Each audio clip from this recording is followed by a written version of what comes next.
You are listening to The Vocal Technologist.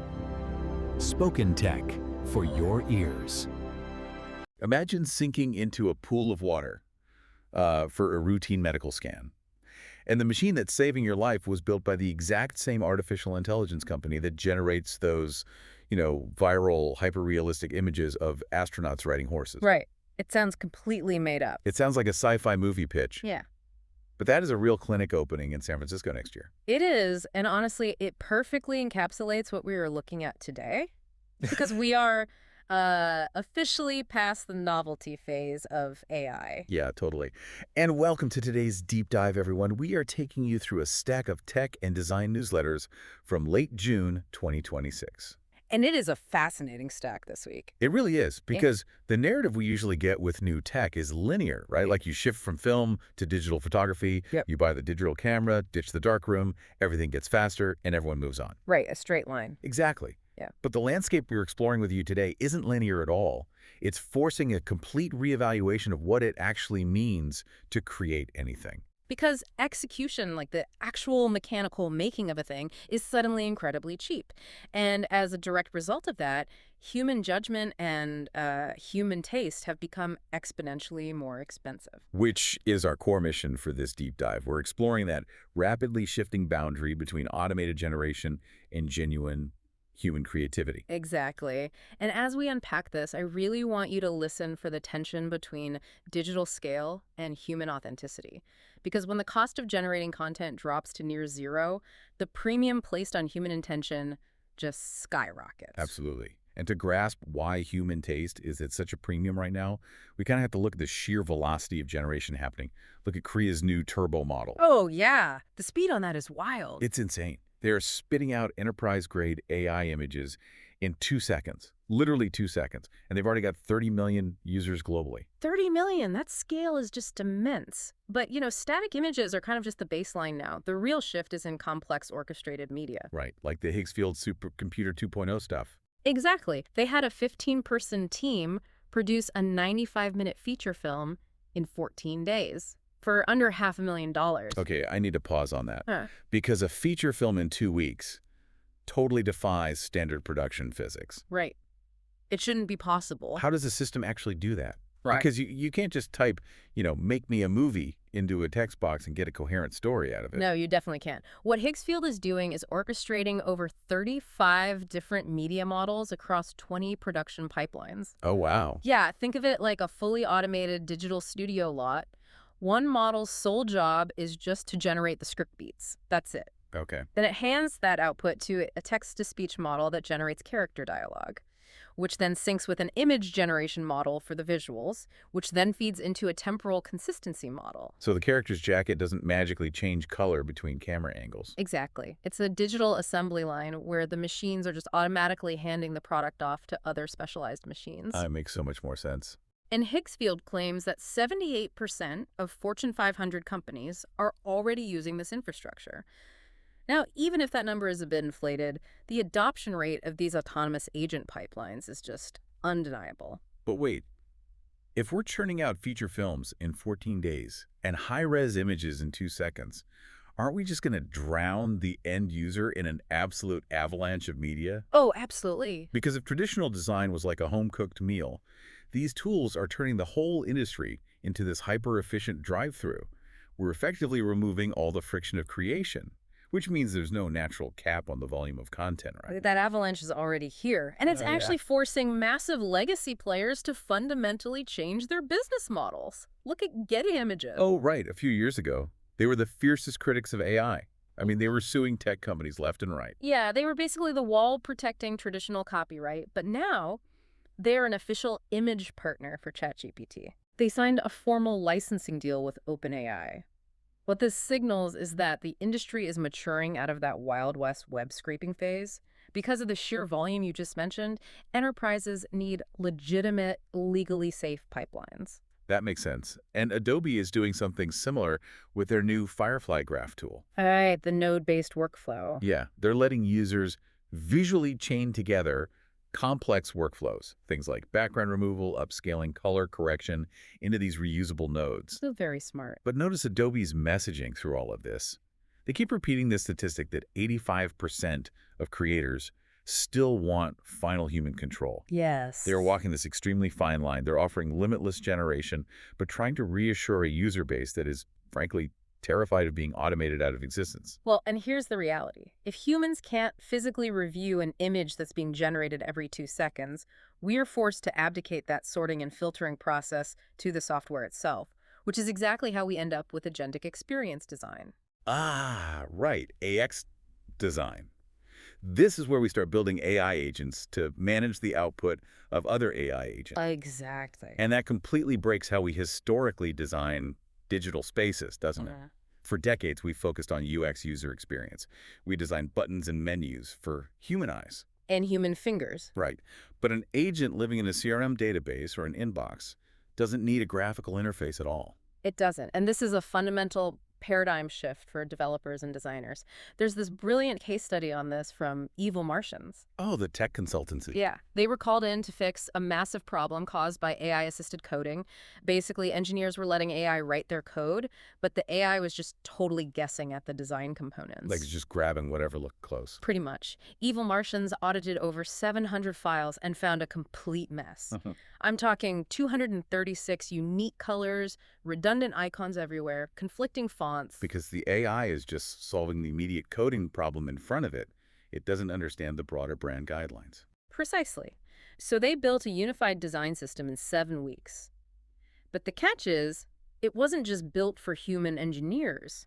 It was explicitly structured to be readable by AI agents. So the agents could make day-to-day component decisions autonomously. Right, without a human holding their hand for every little thing. But giving an AI a traditional design system is kind of like giving a blindfolded chef a fully stocked kitchen. Huh.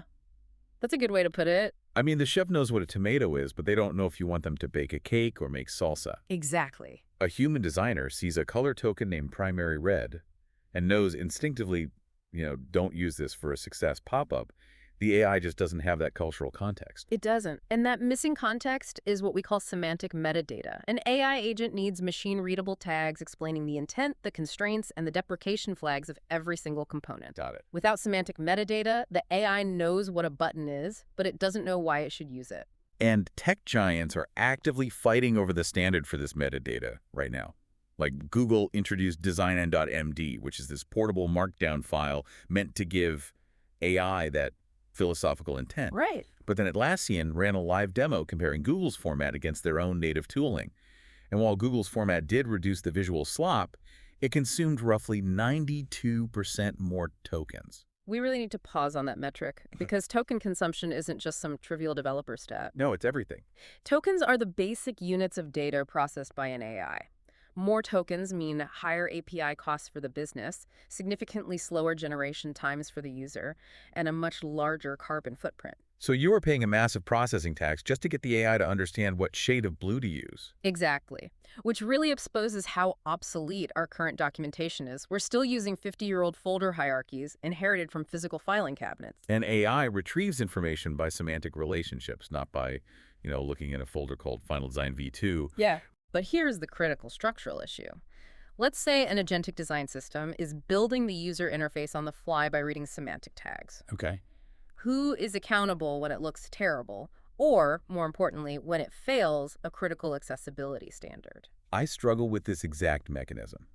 Because if agents are building the UI and another agent is checking the UI for compliance, Which is happening. aren't we just creating a closed loop where AI is grading its own homework? Where does the human actually step in? And that raises an important question. This is what we call the judgment layer. The danger of these agentic design systems isn't that the AI builds things. The danger is removing human ownership of the gates. Ah, the gates. Right. Agents belong between the gates. They can generate 1,000 variations and check for basic mathematical conformance. But human designers must explicitly own the pass or fail mechanism. Because if a human isn't holding that gate, you just end up with confident, unowned drift. The system keeps generating mediocre output with absolute authority. And that unchecked generation brings us to a finding that completely upends the narrative of AI as a time-saving miracle. The productivity study. Yes, a study of over 160,000 employees showed that despite all these AI tools promising to do the boring work, People are actually working more. Even on weekends. Even on weekends, and worse, they're doing less deep work Mm-hmm. because they are just managing verbose, unnecessary AI-generated content.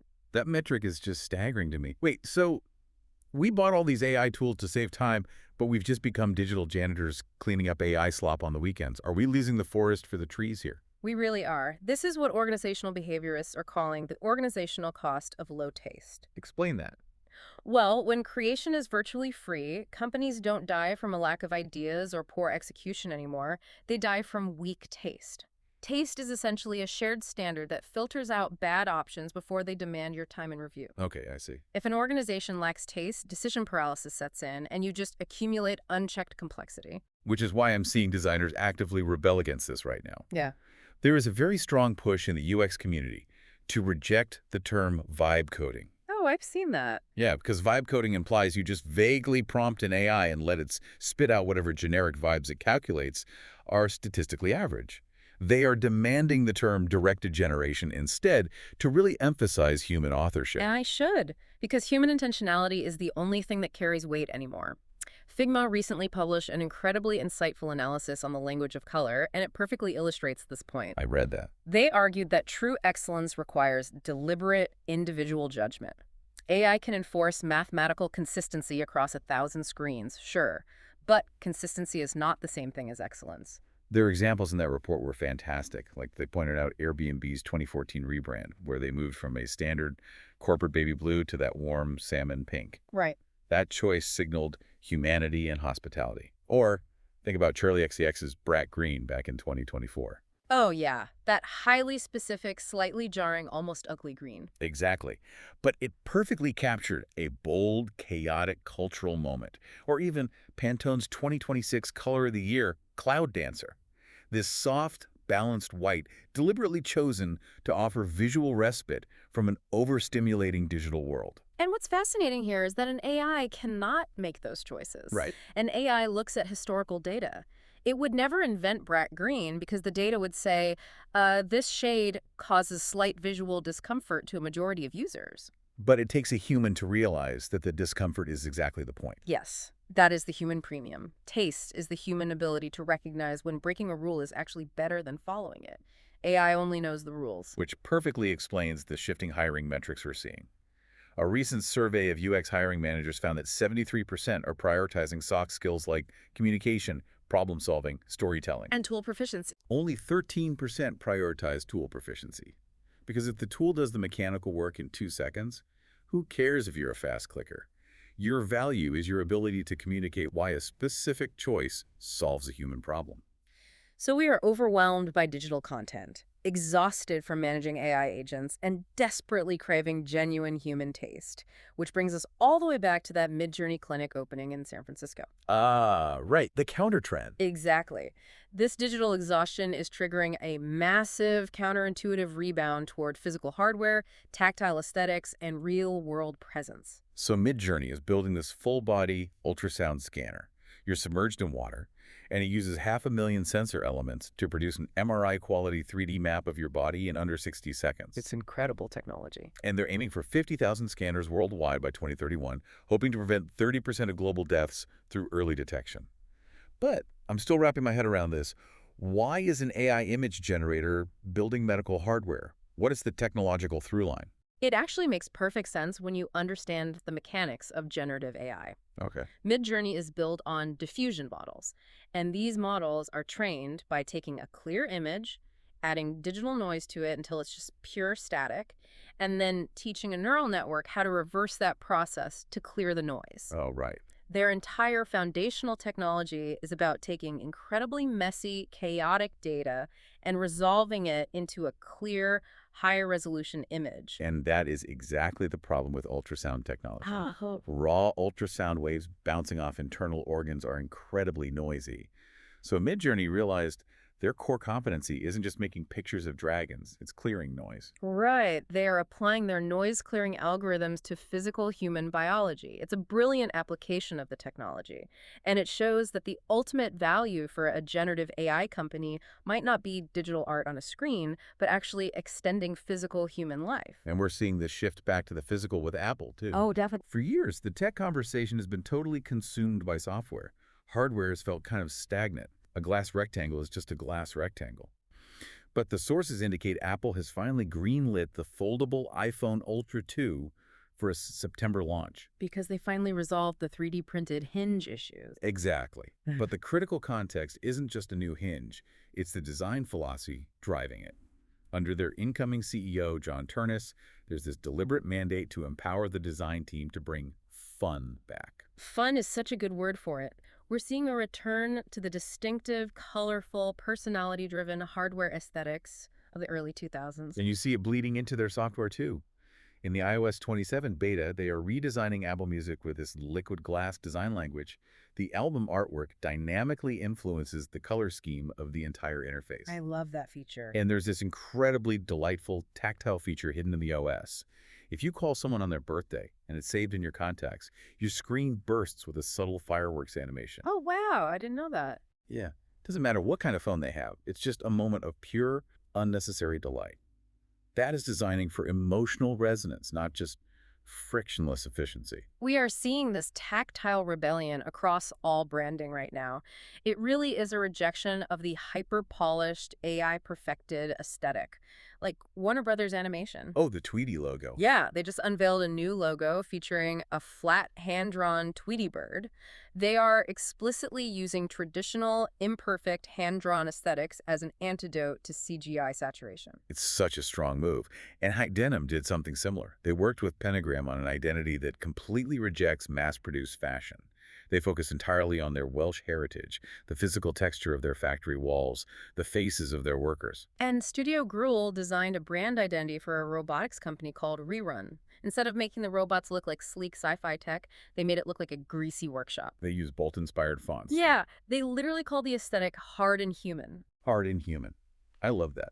So, what does this all mean for you, the listener? When we pull all these threads together, a very clear picture emerges. It does. We're living through a profound transition. The how of creation, the mechanical execution, is being completely solved by systems like Crea and Higgsfield. Which means the why and the what are now entirely up to your taste, your soft skills, and your judgment. Exactly. As software becomes increasingly invisible run in the background by those agents we discussed, or entirely commoditized by AI, it loses its emotional weight. And the physical realm, tactile hardware, real-world health interventions, hand-drawn imperfections, that is where companies can differentiate and create actual emotional connections. Which is incredibly validating. Whether you're a designer, a developer, or just someone who is insanely curious, your ultimate value isn't your ability to operate a software tool anymore. Not at all. Your value is your nonlinear experience. Yeah. It's your zigzag career path, your weird hobbies, your specific cultural context. That messy, profoundly human background is what forms your unique taste. And your taste is the only thing that can properly direct these AI agents to create something that actually matters. Because if we abdicate that responsibility, we just drown in the automated avalanche. Which leaves us with a final thought for you to consider. Was there it? We're currently pouring billions of dollars into training AI systems to perfectly replicate good taste and execute tasks with absolute mathematical flawlessness, all based on historical data. Right. So if perfect, hyper-consistent execution becomes something anyone can generate in 2 seconds for free, will human error, inconsistency, and tactile glitches become the ultimate luxury status symbol of the future? Spoken Tech for your ears.